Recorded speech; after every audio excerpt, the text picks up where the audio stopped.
I got paired with Selena for a couple of days. You didn't tell them about the restroom or the lack of the seat in the tank and the bucket of water. And anyways, that's another story. She's like, Dave, what is this? Let me show you.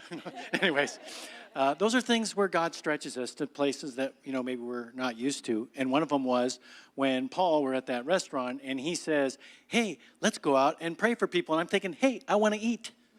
Yeah. It's already a stretch enough in the afternoon going to the churches, and you're just kind of like preparing things. So I was probably one of the last ones to go, but probably blessed amongst them, just because I got to go out, and there was a waitress. I'm like, okay, we got to find somebody. Turned out her name was Sadie, and she had abdominal pain, and we asked if we could pray for her. And, of course, I'm like, oh, great. I'd really rather be sitting down and drinking some horchata or something. But we prayed for her. And then through the interpreter, I'm kind of asked, well, are you better? Or 10, I love Lee. I love your 10, 15, 20, 55, 75. How many times we got to pray for her? But her eyes were big, and she had no pain. Yeah.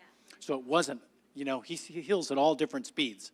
And this was a quick one, and it was probably meant for me so that I would understand that I had to put myself out there.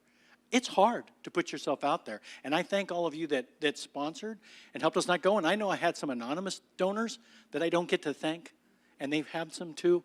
But we thank you. Even if you can't go, you sent us out there. We're willing to go. We got our passports, went through all those airports and immigration checks and all kinds of things. And so the other one is that we, had another one. I'll change a little. A lady, we went out and we were supposed to break into groups, Lee, for evangelism. I was doing that. Supposed to be groups of 3. Next thing I know, I have 22 in my group. They'd already pre-set them into like 3 or 4 groups for the church. And so we went out walking, and we went out and prayed for a lady. So, hey, what do you need? Well, you think about a group of 22 people showing up at your house and saying, hey, can we come in? They were gracious. They grabbed all the chairs they could find. Yes, the plastic chairs, and they're melted through and zip-tied and whatever. And we've got it together.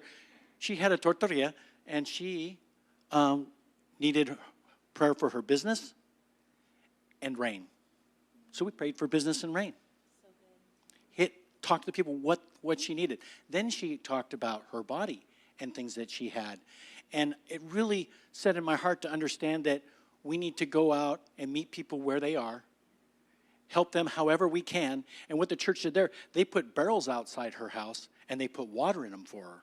So that, clear water, so that she could continue her business until the rains came so she could capture it off the roofs.